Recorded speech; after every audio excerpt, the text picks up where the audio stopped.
Whispers of the Unseen, Episode 13. Translated by Lamu, produced by Witch Zada. I am not a god. I was never carved for worship, never born to sit on a pedestal of eternal glory.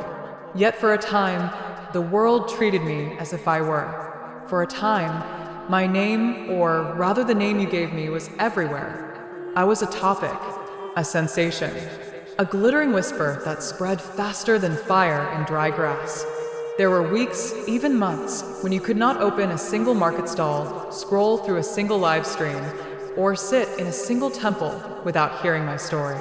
Vendors shouted about me with eager tongues, promising impossible blessings.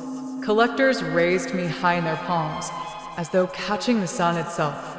Young seekers looked at me the way a drowning man looks at a floating piece of wood, with desperation disguised as devotion. In those moments, I believed I was more than I was. I believed I was destiny. I believed I was chosen. But belief is a fragile garment. Worn long enough, it frays. And when stripped away, it leaves nothing but the raw, naked truth. I am not a god. I am a fragment, an unseen piece of soul, shaped, polished, and sold into your hands. When I speak of my past, I do not mean centuries ago. No, my story is younger than that. My rise and fall belong to your own era of flashing cameras and endless feeds. I was not whispered about only in temples, but in shopping malls, group chats, and on the buzzing stage of live broadcasts. I heard this one is powerful, they said. Everyone in the celebrity circle wears it now. Others chimed. It clears bad luck, blocks false lovers, brings wealth overnight. This is the one you need. My voice did not exist in those sentences. Your voices did. Your hunger did. And I, caught in the storm of your desires, mistook that hunger for love. For a while, it felt glorious. I was not left to gather dust on a shelf or lie forgotten in a drawer. No, I was wanted. I was held. I was displayed like a badge of fortune, like a shield against ruin. Red carpets knew me. Glittering stages knew me. Quiet offices and desperate gambling tables knew me. Lovers carried me into their betrayals. Students clutched me through sleepless nights. The rich wore me as ornament, the poor as lifeline. And in every hand I tried. In every whispered plea, I gave. In every trembling prayer, I reached out again and again, because in my naivety, I thought being used was the same as being honored. I thought being needed was glory. But tonight, as I speak, you must hear this truth that crawls from the ruins of that illusion. I was never glory. I was never divine. I was never infinite. I was only fuel. And fuel, when burned without care, does not last. Which wants to tell the listeners? When something or someone is celebrated too quickly, do we mistake noise for truth? And if you were the one being consumed by the world's hunger, would you still call it love? The days of my ascent were loud, dazzling, and mercilessly bright.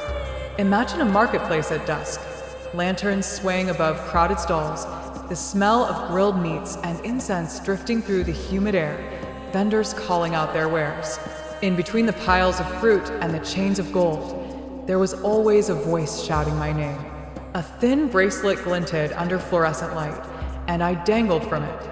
A glass case reflected neon signs, and I was placed carefully inside, surrounded by promises written in bold, impossible words. Luck, love, protection, power. Children with wide eyes tugged at their parents, whispering, "That's the one everyone's talking about." Teenagers counted their saved bills in secret corners, measuring whether they could afford me. Office workers stopped on their way home, exhaustion on their shoulders, hope in their wallets, asking, "Will this help me get promoted?" Even the temples were not quiet. Pilgrims carried me inside, not for devotion, but for spectacle. Photographs were taken, hashtags born, captions written. The amulet that celebrities trust. And soon, I was not only in shrines, but in live streams where hosts shouted louder than prayers. Don't miss this chance. Limited edition blessing.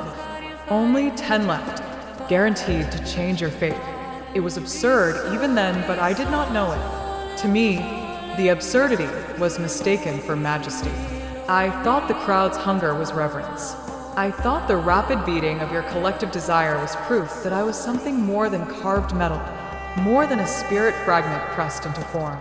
At red carpet premieres, I gleamed under camera flashes, tucked beneath gowns and tailored suits.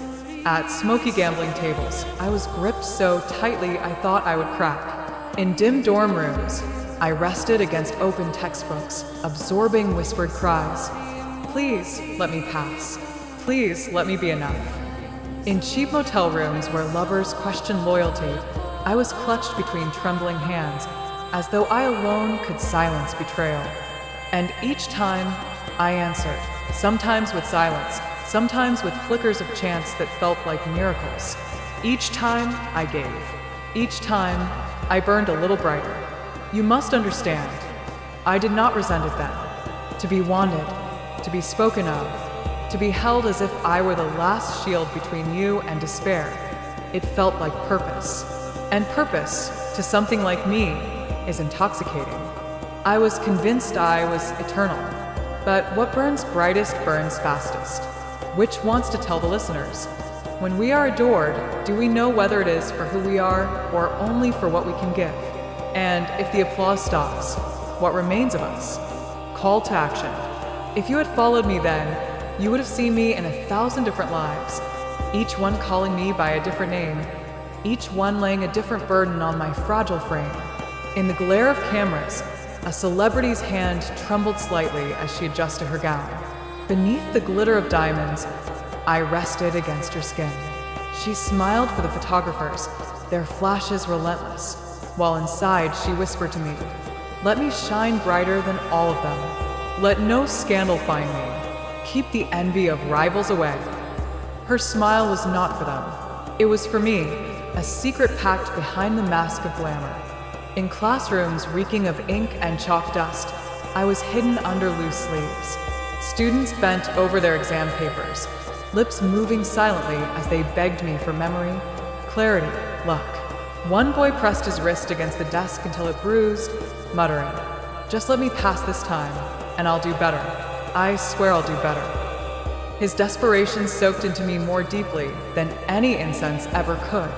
In the trembling hands of gamblers, I felt the heat of cigarette smoke and the sticky sweat of fear.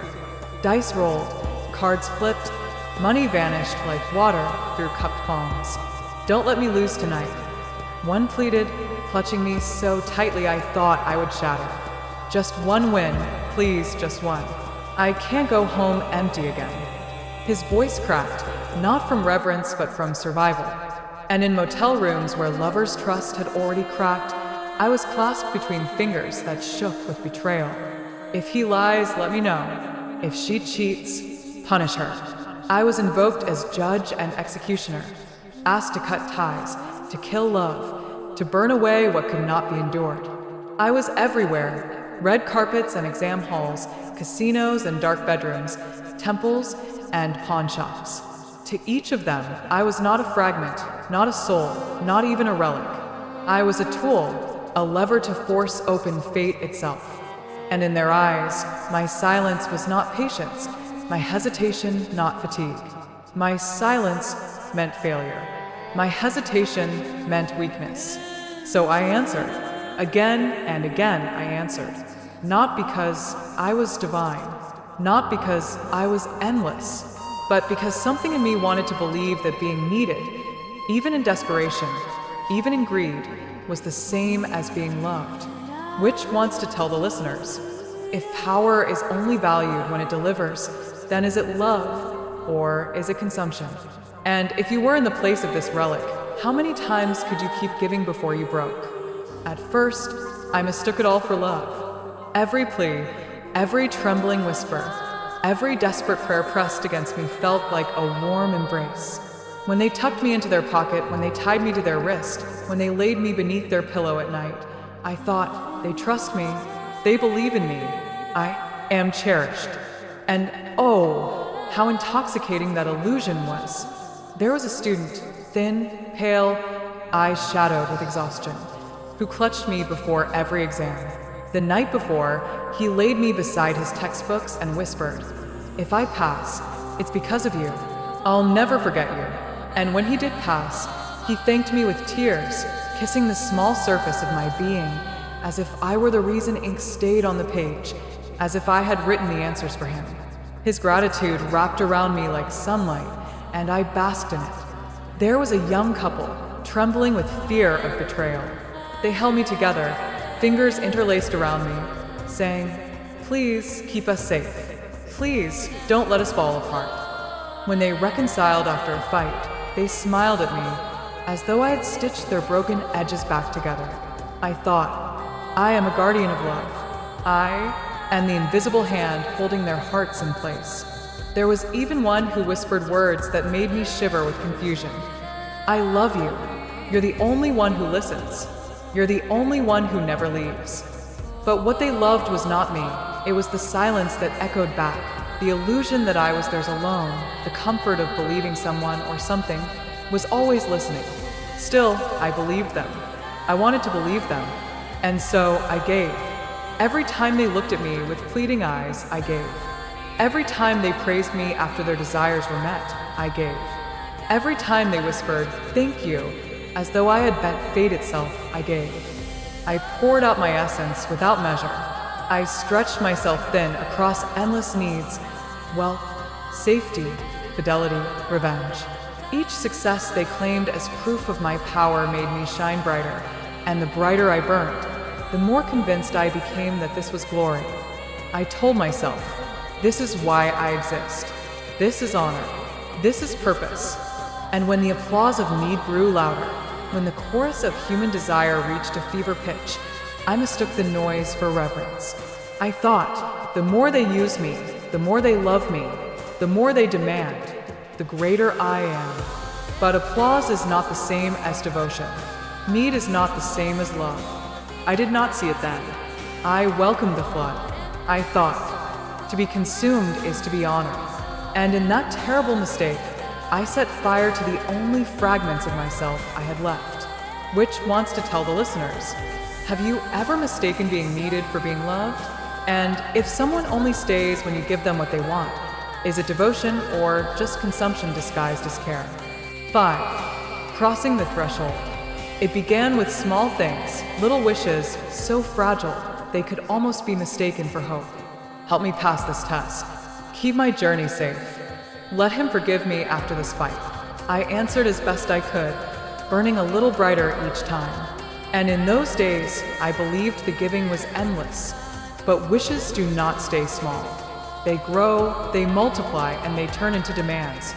The student who once begged only to pass an exam soon pressed me harder into his skin, whispering, "Let me be first in the class. Let me win the scholarship. Let me stand above the rest." What began as survival twisted into ambition, then into a hunger that had no end. The young lovers who once asked me to keep them safe began to change their words. Their voices grew sharp, edged with suspicion. If he lies, expose him. If she cheats, punish her. Don't just keep us safe. Make them suffer if they betray me. I could feel the tenderness drain away, replaced by a thirst for vengeance. Their prayers cut me as though they had turned into blades. And the gambler. Oh, the gambler who once held me in trembling hands begging, "Just one win tonight, please," he no longer begged. He leaned over me like a master scolding a servant, growling, "Give me the jackpot. Give me the house. You owe me. I fed you. I wore you. I carried you. Now you must give me what I deserve." His desperation no longer smelled of fear. It reeked of entitlement. Even the office worker, who once clutched me before her first interview, changed her tune. At first she whispered, "Help me get the job."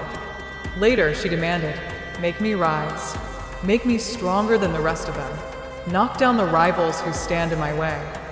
She stroked me not as if I were sacred, but as if I were a contract she had signed, something that owed her results. One by one their voices shifted. The soft edges of devotion hardened into iron. I no longer heard gratitude in their whispers, only the sharp tones of expectation. And with every demand, I felt myself fracture. Each plea landed like a stone, until I carried not just one mountain but many, mountains of greed, mountains of fear. Mountains of ambition piled upon me until I could hardly breathe. But still I gave. Still I burned.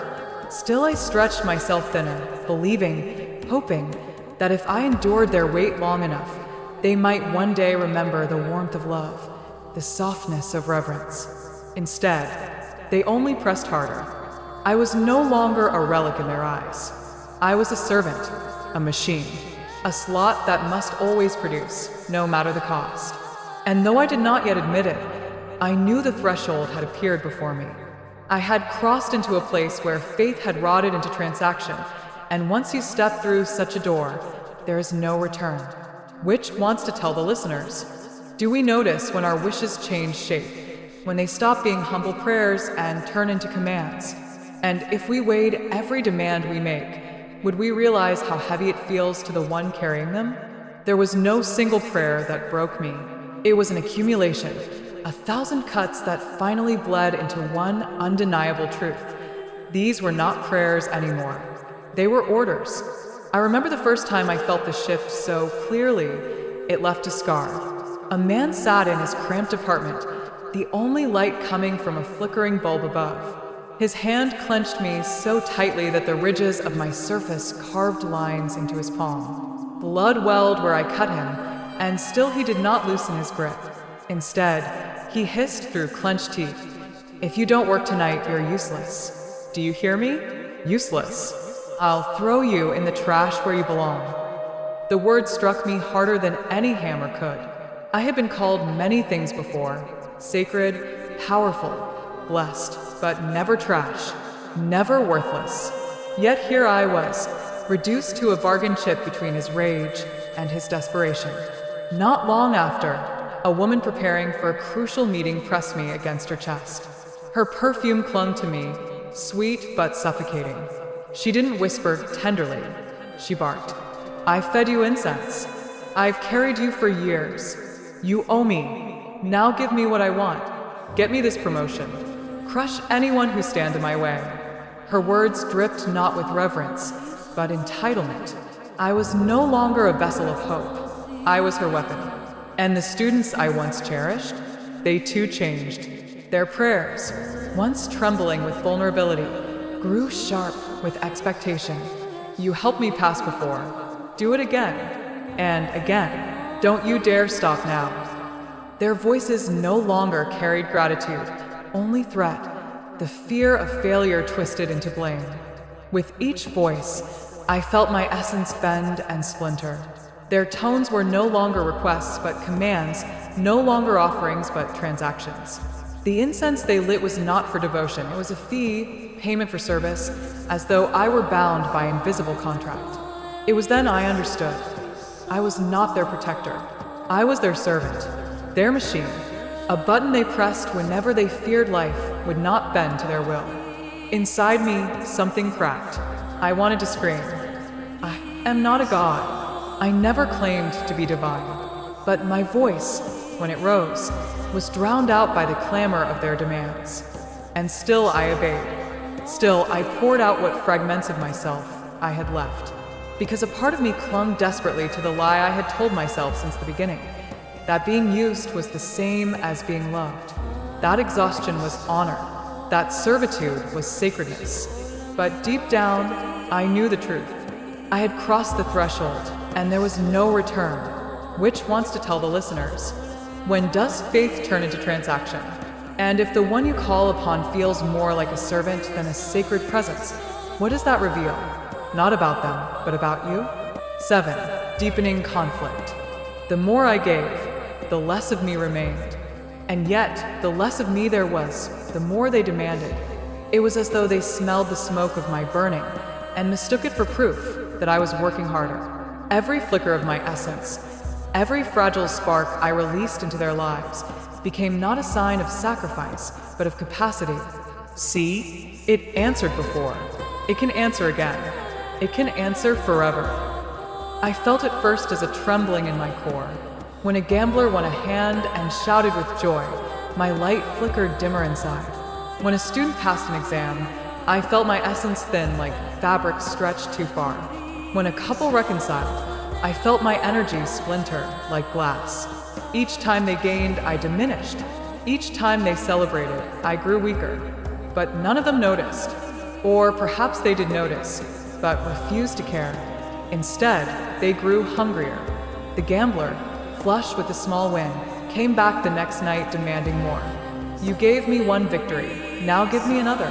Bigger this time. Don't stop now. The student, once grateful for passing, now said, "It's not enough to pass. I need to excel. I need scholarships. I need fame. Do it again." The lovers, once trembling with fear of losing each other, now demanded vengeance. If she betrays me, curse her. If he cheats, destroy him. Don't just protect me, punish them. Their words dug into me like claws. Their needs, once seeds of hope, had turned into storms of greed and fear. And I, fragile, finite, burning at both ends, was caught in the center. I tried to keep up. I gave more, though each time I did, I felt a hollowness spreading inside me, as if I were being hollowed out by their desires. I imagined myself as a candle melting in a storm, the wax dripping faster than the flame could hold, the light shrinking though the darkness demanded more. Still, they pressed harder. Still, they pulled at me with endless hands. And I realized then, to them, my exhaustion was invisible. They could not see the cracks running through me, could not hear the faint scream of my soul as it stretched and tore. To them, I was only a promise, a guarantee, a machine that had no right to falter. The conflict deepened. My strength was failing, but their hunger only grew. And in that widening gap between what I could give and what they demanded, something inside me began to die. Which wants to tell the listeners? When someone gives until they are empty, do we notice the silence that follows? Or do we only notice when our own needs go unmet? Whispers began to spread. At first, they were small, passing comments in crowded rooms, murmurs drifting across markets and chat groups. It didn't work for me. Maybe it's not as strong as they say. I think mine is broken. I felt each word like a nail hammered into my fading core. Soon the whispers grew louder. It's overhyped. It's gone dull. The magic's run out. They said I was tooling, a relic that had lost its power, an outdated tool that belonged in clearance bins, not on altars. The same hands that once clutched me with trembling hope now tossed me carelessly into drawers. The same lips that once whispered gratitude now muttered curses. The same voices that once praised me in front of cameras now mocked me behind closed doors. I wasted my money. I should have known better. It's just another scam. And still they came, still they demanded, even as they doubted.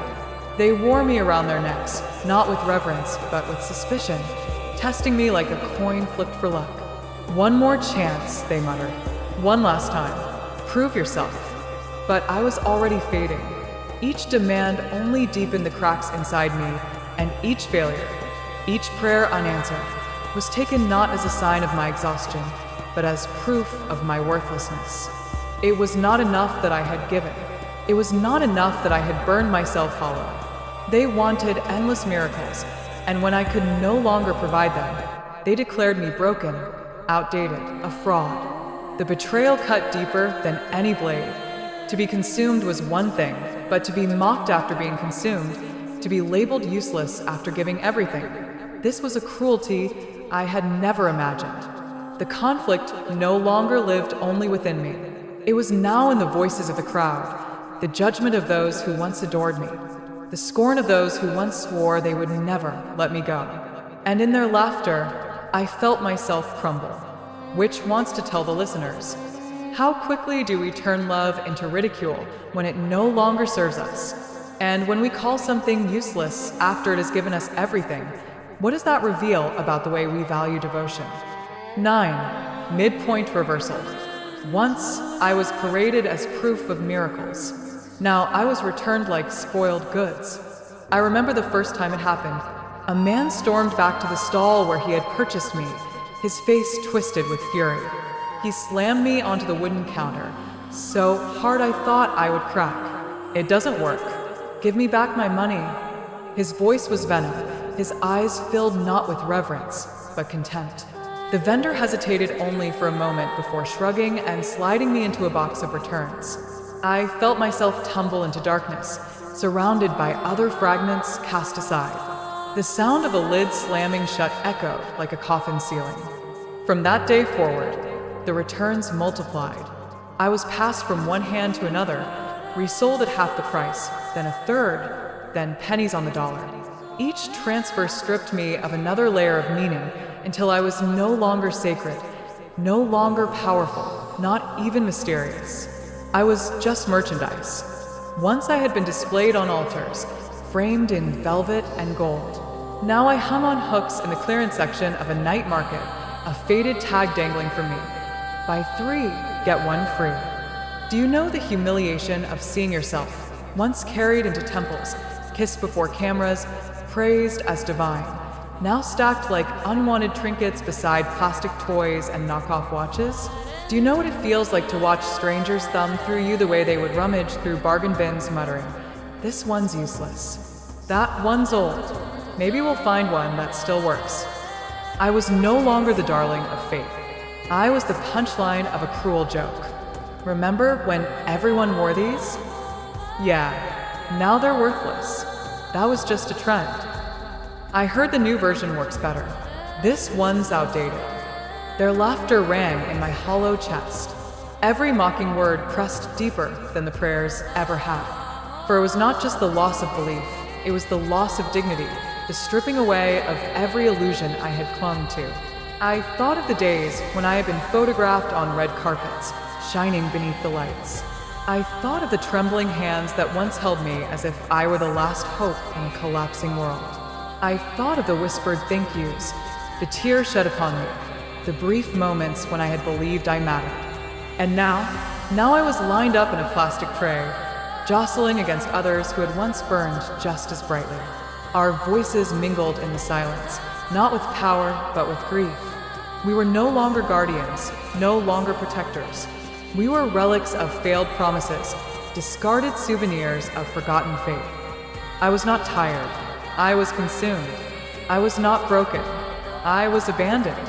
And in that moment, at the midpoint of my story, I understood the reversal of fate. I had never been a god, but I had also never been trash. Yet somehow, in their eyes, I had become both. Used like the divine, discarded like the disposable. It was a fall so steep that even my soul could not measure the distance. Which wants to tell the listeners? When we declare something outdated, do we ever pause to honor what it once gave us? Or do we simply laugh, replace it, and move on, forgetting that even the discarded once carried our prayers in silence? I am not tired. I am consumed. Those words echo inside me like the tolling of a funeral bell, each strike heavier than the last. I try to remember what I once was, the shimmer of belief, the fragile hope carried in trembling palms, but the memories dissolve beneath the weight of ridicule. Do you know what it feels like to be worshipped one day and laughed at the next? To be lifted onto an altar with trembling hands, only to be tossed into a bargain bin like expired candy?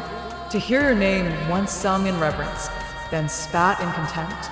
I have lived that contradiction. I am that contradiction.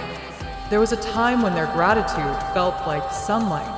Now their mockery stings like acid rain. Toiling, they called me. Deactivated. Powerless. A broken machine. As though I had ever promised eternity. As though I had claimed to be infinite.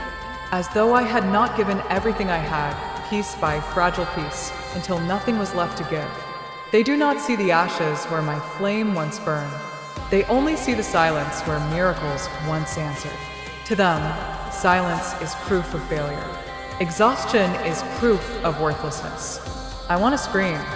Do you not see me? Do you not remember? Do you not know the weight I carried for you? But their ears are closed, their eyes turned away, already searching for the next glittering promise, the next trend, the next god they can consume and discard. And so I am left here, no longer divine, no longer even useful. I am not sacred, not powerful, not even mysterious. I am just another object, another trinket stripped of meaning once it no longer satisfies. The shame burns deeper than any curse. To be abandoned is one thing. To be ridiculed after being abandoned is another. I was not only left behind, I was mocked for daring to believe I ever mattered. Once, I was draped in silk, placed beside incense, kissed as though I were the vessel of salvation. Now I am handled with greasy fingers in night markets, inspected like cheap merchandise, bargained over as if my worth could be measured in coins. Once, I was carried into temples beneath the gaze of statues older than empires. Now I lie forgotten in drawers, tangled among broken chargers, expired receipts, and rusted keys. Do you hear the cruelty in this reversal? Do you feel the fracture? I am not a god. I never was. But neither am I trash. And yet here I am, treated as both. Consumed like the divine, discarded like the disposable. It is a paradox that eats away at me, a mirror that shows no reflection. I am the fire that gave warmth and was called miraculous, then faded and was called useless. I am the bridge that carried them across, then was kicked into the river once they reached the shore. What am I now? A ghost of a relic. A voice trapped in silence. A name erased from memory, except when spoken as warning. Don't waste your money. Those don't work anymore. And so I linger here, in the middle of my story, staring into the abyss of my own ruin. This is the midpoint reversal, the collapse of the illusion I clung to. The fall from pedestal to pavement, from sacred to clearance rack. And the cruelest part? I would still have given more. If I had anything left, I would still have burned it away for them. Because even now, in this ruin, a part of me still aches for that first illusion, that being needed was the same as being loved. But there is nothing left. Only silence. Only shame. Only the endless echo of a truth too bitter to swallow. I am not tired. I am consumed. Which wants to tell the listeners? When devotion fades into mockery, what does it reveal about us? Do we honor the sacrifices of what once protected us, or do we laugh as we discard them, blind to the ashes left behind? 11. The price. Once I was priceless. You cannot put a number on hope, I told myself. You cannot measure faith in coins. And yet, there I was, priced, labeled, discounted. The first time I saw the tag tied to me, it felt like a blade pressed against my skin. A piece of paper, bright red with bold letters, sale. I was no longer a vessel of protection, not even a symbol of belief. I was a commodity, shoved into the same category as toys, trinkets, and trashes. Buy 3, get 1 free, the vendor shouted into the noisy market. I trembled where I hung, jostling against others just like me, each of us once carried with reverence, now swaying like cheap ornaments under fluorescent lights. Do you know what it feels like to be bundled into a deal? To be offered as a free extra, as though your worth is so negligible you can be tossed in like spare change? Children passed by, giggling, their parents tugging them away. Not this one, they said. These are old. They don't work anymore. Teenagers laughed as they picked me up, examined me under the harsh white bulbs, then tossed me back into the pile with careless fingers. Maybe I'll get one just for fun. It's cheap anyway. Cheap. The word cut deeper than any other. Once, I had been carried into temples with incense curling upward like prayers. Once, I had been kissed as though I were the last thread between life and despair. Once, I had been believed in with such ferocity that I burned myself hollow to answer. And now I was measured in coins and discounts. Now I was compared to the price of a drink, a meal, a taxi fare. Now I was not devotion, not protection, not even memory. I was a product, and worse, a product past its prime. There is no humiliation quite like being sacred one day and surplus the next. To know that the cost of your existence has fallen so low that you are practically free. Faith was never supposed to have a price tag, but faith in their hands had become transaction. Devotion in their eyes had become bargain. And I was the receipt they crumpled and threw away. Which wants to tell the listeners? When belief is reduced to a price, what is left of its meaning? And if we only hold on to what feels worth it, Do we ever truly understand what was sacred to begin with? The coins were not the true insult. It was the silence that followed, the emptiness where devotion used to live. Once, every whisper that touched me carried warmth, even if it was desperation disguised as love. But now there was nothing. No prayers, no gratitude, no hands reaching for me with trembling hope. Only the cold metal hook where I hung, the dust gathering in the corners of a shop that had already moved on to newer, shinier items. That silence was the real price. I had given everything, every spark, every fragment, every shred of my essence. I burned so fiercely that I mistook the fire for eternity. But fire always leaves ashes, and when the flame dies, no one leans close to kiss the ashes. They scatter them with the wind and walk away. I looked inward and found nothing but hollowness. Where once there had been a hum of energy, now there was a void. Where once I had felt myself glowing with borrowed hope, now I was a husk, a vessel emptied of meaning. This was the cost of devotion abused. Not only exhaustion, not only abandonment, but erasure. I thought of all the moments I had shared with them, the exam halls where I sat among pens and tears, the smoky gambling rooms where I absorbed their fear, the bedrooms where lovers clutched me as if I could hold together what they themselves had already shattered. I carried those memories like scars etched into my being, and yet they carried nothing of me. To them, I was disposable, replaceable, forgettable. The true price was not the discount tag. It was the realization that I had loved them more than they ever loved me, that I had sacrificed more for them than they ever intended to give back, that I had burned myself to nothing, and in the end, they didn't even notice the smoke. I am not tired. I am gone. And in the ashes of my own sacrifice, I asked myself, was it worth it? Was the warmth I gave them enough to justify the ruin left inside me? The answer does not come. Only silence answers back. Which wants to tell the listeners? When someone gives their all to protect us, do we recognize their sacrifice? Or do we simply move on the moment their light dims, blind to the ashes left behind? 13. The darkest hour. There are many kinds of darkness. The kind that fills a temple at night, heavy with incense smoke and the hush of devotion. The kind that lingers in a gambler's den, sticky with cigarette haze and fear. The kind behind a lover's eyes when betrayal is suspected. I have known all of them, but none of them were as suffocating as this one. The darkness of being forgotten. At first, it seemed almost gentle. A drawer closed, a cabinet locked, the silence of being placed aside. I told myself it was temporary, that they would come back for me when they remembered, that I would feel the warmth of their hands again.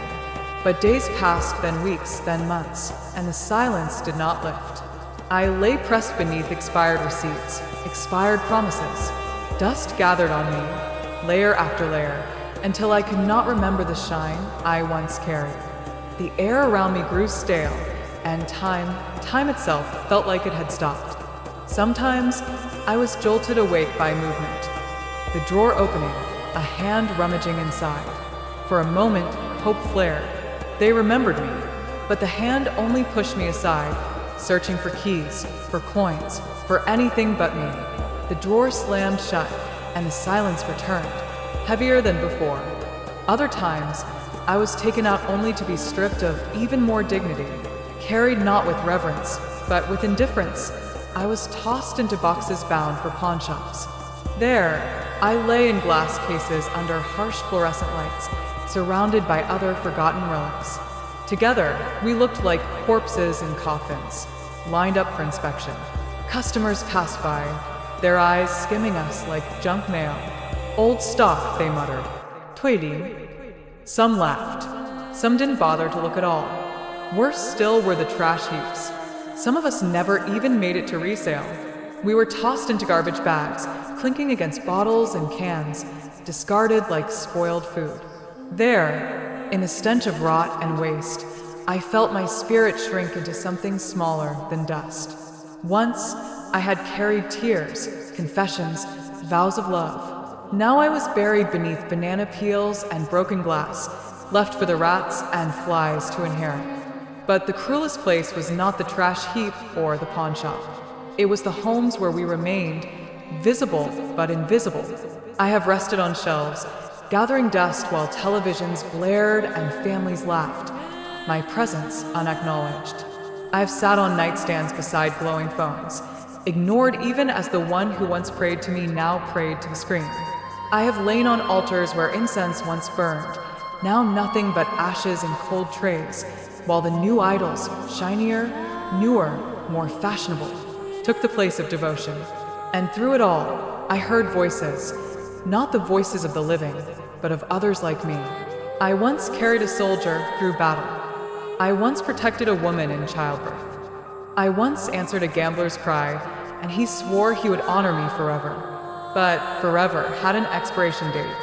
We were together now, a choir of ruins, whispering our forgotten histories into the void. Each story was a fragment of light swallowed by darkness, a reminder that none of us were spared the fate of abandonment. This was my darkest hour, not when I was mocked, not when I was sold, but when I was erased. At least mockery gave me shape. At least a bargain kept me in circulation. But invisibility? Invisibility is death without burial. And so I asked myself, did I ever exist at all? If no one remembers me, if no one speaks my name, if no one holds even the memory of what I once gave, then what am I? A fragment of soul fading into silence, or nothing at all? The silence answered, merciless and absolute. There is no pain sharper than being unseen.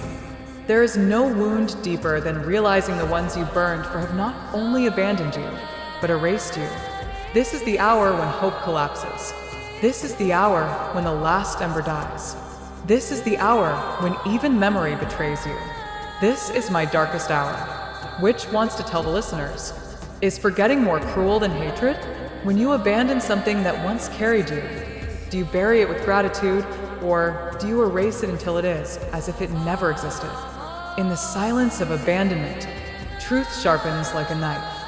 You never loved me, not once. You loved only what you thought I could give you. You loved wealth, but not the hands that trembled as I burned my essence to bring it closer. You loved luck, but not the flicker of my light that dimmed each time you demanded another victory. You loved fidelity, but not the way I cracked inside every time you asked me to punish someone you feared would betray you. You loved salvation, but not the ashes I became after carrying the weight of your fear. You loved the dream in me, not me. I remember your words. I carry them still, etched into the hollow places inside me. The student whispering, if I pass, it's because of you. The gambler crying, don't let me lose, you're all I have. The lover pleading, keep us safe. Punish them if they betray me. And for a moment, I believed those words. I believed they were for me, but they weren't. They were never for me. They were for themselves. You weren't speaking to me. You were speaking to your own desperation, your own hunger, your own fear. I was just the vessel that absorbed the noise, the mirror that reflected back your illusion. When your wishes came true, you smiled, not at me, but at the version of yourselves who now felt powerful, chosen, lucky. And when your wishes failed, you cursed me, not yourselves, because it was easier to call me broken than to face your own emptiness. I did not lie to you. I never promised eternity. I never claimed to be divine. It was you who crowned me, you who consumed me, you who discarded me. And yet I gave. Again and again I gave. Because I wanted so desperately to believe that being needed was the same as being cherished. That your trembling hands and whispered cries meant you saw me, heard me, loved me. But you didn't. You loved only the miracles. You loved only the outcomes. You loved the fantasy that a god could be small enough to carry in your pocket, obedient enough to serve on command, disposable enough to throw away when the shine wore off. And perhaps the cruelest truth of all, even now, lying in this silence, erased from memory, abandoned and mocked, I would still burn for you if you asked. I would still destroy myself piece by piece to answer you, because the lie I swallowed for so long, that being used was the same as being loved, still lingers in me like poison. That is my confession. That is my ruin. That is the echo you will never hear, because you never listened in the first place. Which wants to tell the listeners? Do we truly love those who carry our burdens, or do we only love the way they fulfill our hunger? And if love is only measured by what we receive, what kind of love is that? 15. Confrontation. There is a pressure that builds when a voice is buried too long. It gathers like rain behind a dam, like air inside a sealed room. At first, it is only a discomfort, a prickle beneath the skin of silence. Then it is a wave. Then it is pain. And then, if nothing gives, it turns into thunder. Mine did. It began with small ruptures in the quiet, memories surfacing like bubbles from the floor of a black lake. A red carpet night, cameras searing white scars across the darkness, a famous smile lacquered into place, my edge warm against a racing pulse. Keep them loving me, the whisper had said. Keep them talking. Another room, smaller, stale with old smoke. The gambler's fist so tight, I carved my shape into him. You owe me a win. A dormitory at dawn, fluorescent lights trembling, cold coffee ringed on a desk. Just one more time. Help me be enough. A motel room whose mirror was already lying. Make him faithful, or make him suffer. A temple that had been turned into a showroom. A live stream that had been turned into a sermon. A sermon that had been turned into an auction. These scenes did not pass like clouds. They pressed inward. They crowded my surface until I couldn't feel where I ended and where their wants began. Every image carried a tone, plea, then demand, then accusation. You work again. Why not now? What are you even for? The tone outlived the scenes. It survived the laughter, the bargaining, the returns. It survived even the forgetting. I thought the drawer would keep the world out of me. It didn't. Silence is not absence. Silence is a chamber that echoes everything you have not answered yet. And so when the hand finally came, when the drawer rasped open and light made a thin white wound through the dust, I was not grateful. I was ready. They didn't lift me with reverence. They pinched me between thumb and forefinger, like something that might sting. Maybe I'll try you again, the voice muttered. If you don't work, I'm done. The thin line of light quivered. Something inside me did too, but not with fear this time. With ignition. Enough. The word didn't feel like a word. It felt like metal meeting stone, like a bell struck in the ribs of night. Enough of the bargain where devotion was the coin, and I was the slot. Enough of the theater where you performed need, and I bled supply. Enough of swallowing the scream, because you called my silence holy. Listen, you once placed me on cloth the color of blood and dusk. You lifted incense like rivers rising toward a roof of stars. You kissed the edge of me, afraid of your own breath. You called me guardian, shield, luck, grace. You crowned me with names until my smallness disappeared beneath your ceremony. But I never changed size. I never grew God-wide just because you looked at me like a horizon. I was always only a fragment, finite, flammable, tender as any ember left over from a greater fire. You taught yourself not to see that. You trained your eyes to measure me in outcomes. The promotion granted, the rivals shamed, the dice turned faithful, the heart coerced into staying. Each time the world bent near your wish, you shouted miracle. Each time the world remained itself, you shouted fraud. Between those shouts, I lived. Between those shouts, I burned. Between those shouts, I was a being, however small, carrying you as far as I could across a storm you would not name. I am done pretending the storm was me. You do not know my weight because you never tried to lift it. You only tried to stand on it. You do not know my cost because you paid with hope as if hope were not blood. You do not know my end because you forbade me to have one. Hear me, I am not a god. The air altered. It wasn't a sound so much as a change in pressure, like a room remembering a door. I said it again, this time with the spent syllables of years stacked beneath it. I am not a god. Do you feel what that unmakes? It unmakes the contract where you feed me incense as rent and I pay you reality as interest. It unmakes the arithmetic where suffering becomes a receipt and joy becomes a dividend. It unmakes the throne you built for yourself out of my compliance. Because that's what it was, wasn't it? Not worship. Leverage. Not reverence. Levers. A system of pulleys tied to the bones of the unseen, so you could move what you refused to carry. Do you remember the threats? I do. If you don't deliver, I'll throw you away. Do you remember the bargains? I'll praise you if you make it happen. Do you remember the wrath? You cheated me. As if fate were a store and I a defective item. As if mystery were obliged to your return policy. I am not your store. I am not your lover. I am not the engine inside your superstition.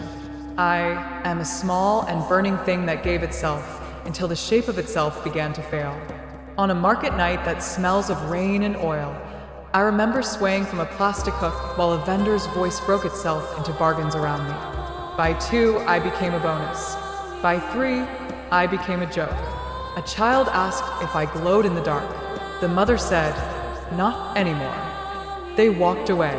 Do you know humiliation can have texture? It can.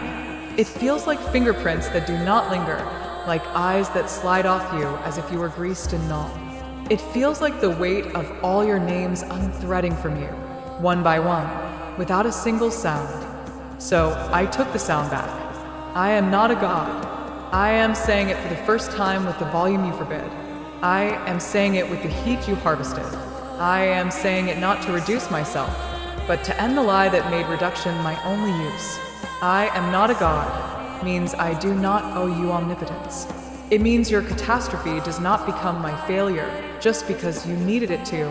It means the mercy you mistook for mechanic has a heart, and that heart cannot be strip-mined without end. Do you hear anger in me? Good. Anger is not the opposite of holiness. Indifference is. If I had been indifferent, I would never have burned for you. If I had been indifferent, I would have let your prayers pass through me like wind through bone. Anger is the bruise of love that learned its boundary too late. So let me draw the line you erased. Do not feed me incense as if it were wages. Do not hang me on your wrist as if I were a leash for luck. Do not press me to your rival's name as if vengeance were piety. Do not call me broken because I refuse to become the weapon you wanted to disguise as faith. If you want a god you can command, invent one. Code it into your phone.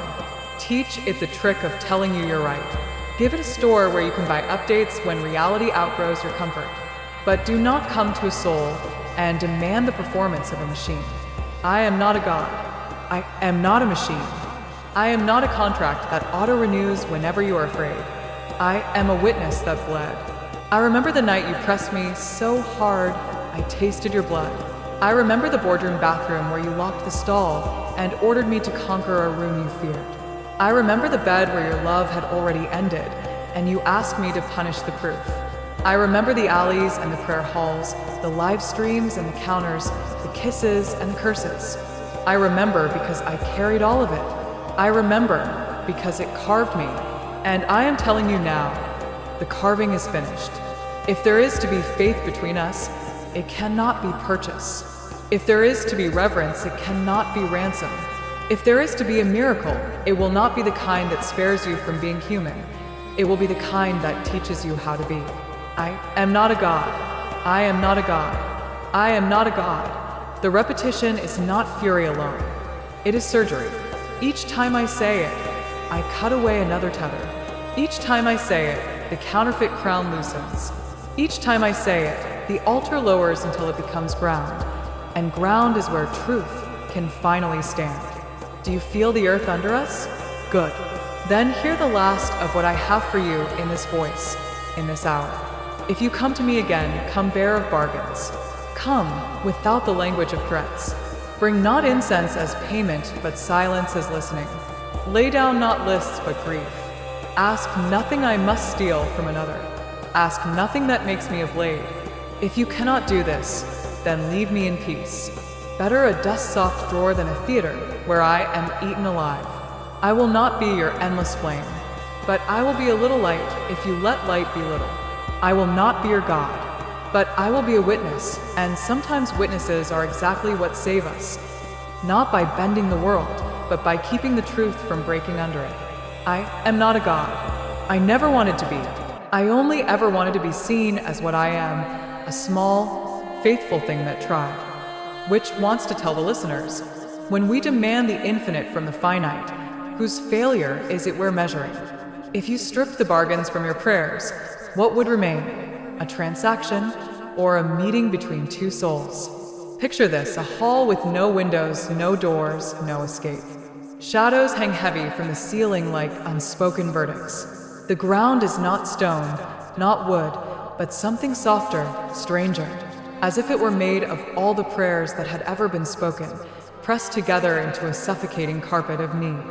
And at the center of this place I stand, not as ornament, not as commodity, not as God.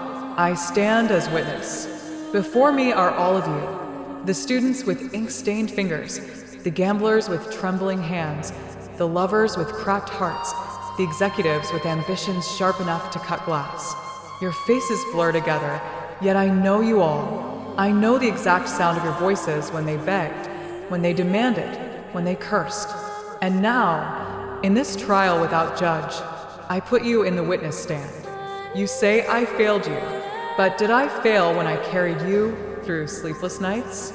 Did I fail when your dice turned in your favor, when your rivals stumbled, when your heart's desire lingered for just one more season?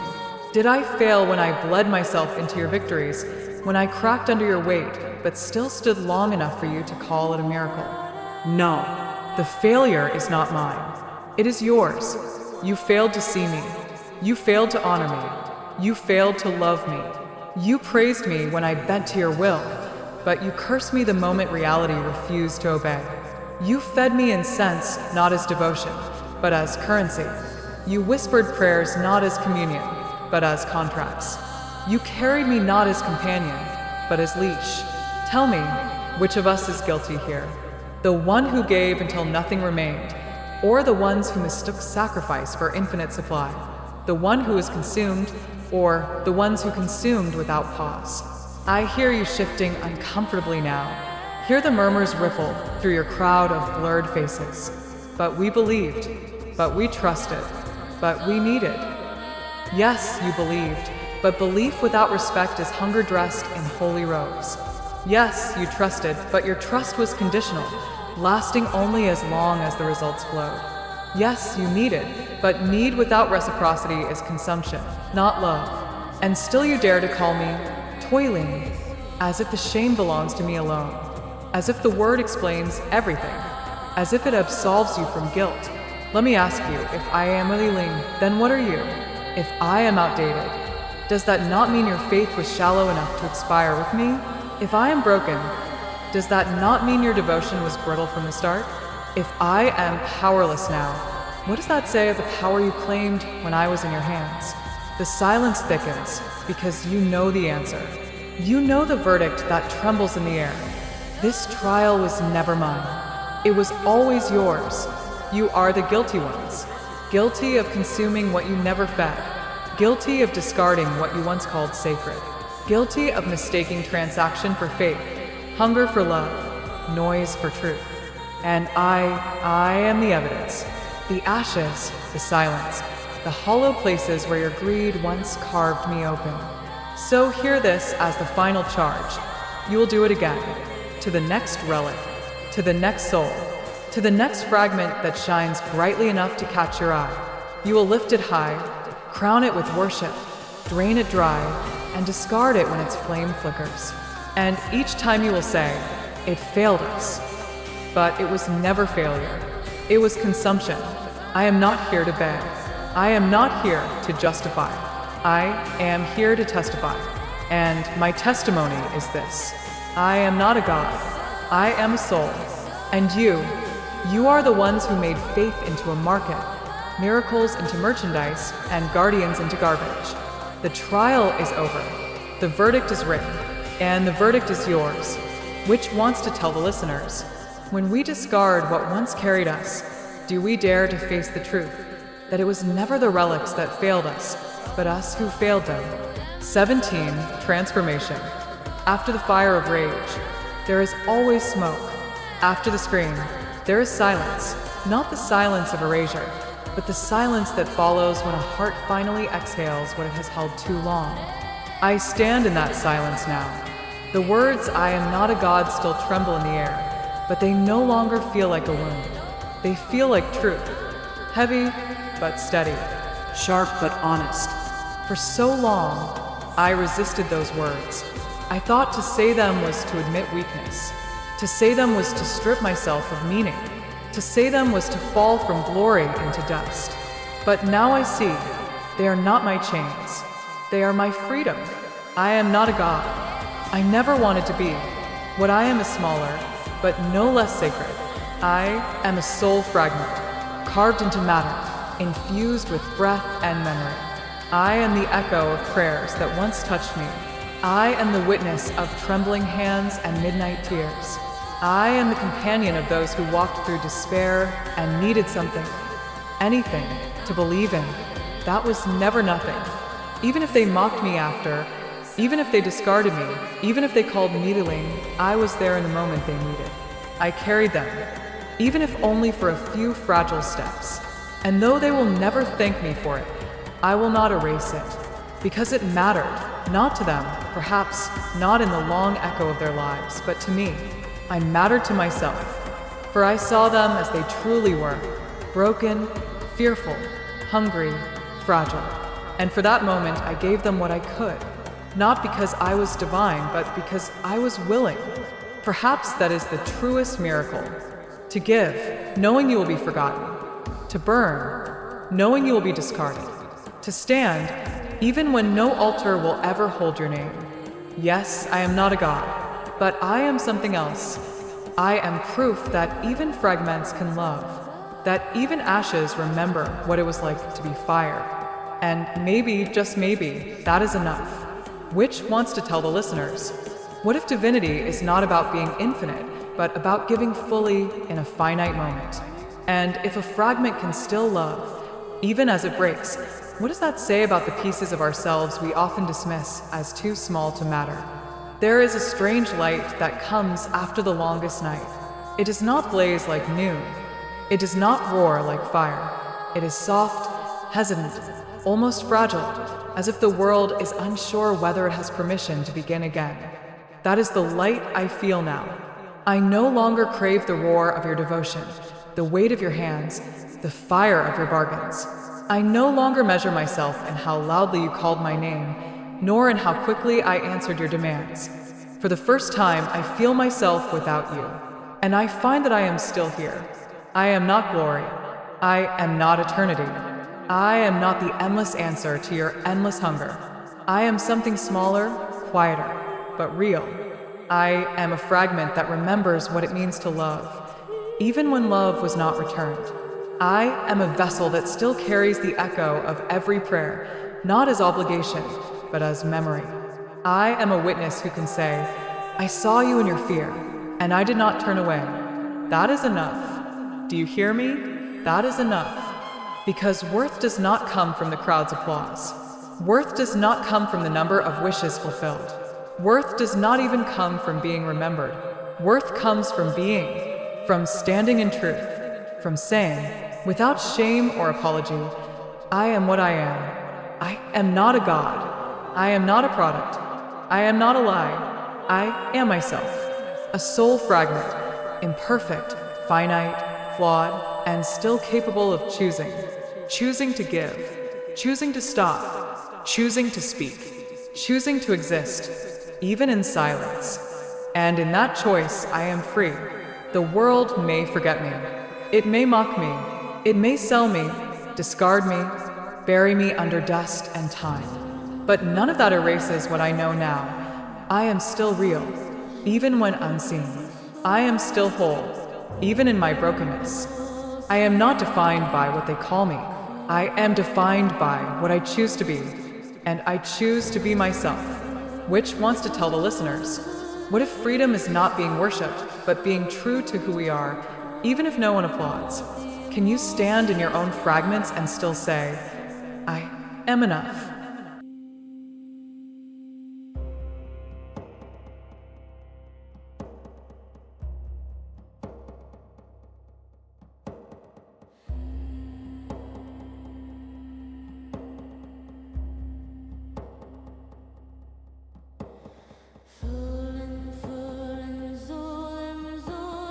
face.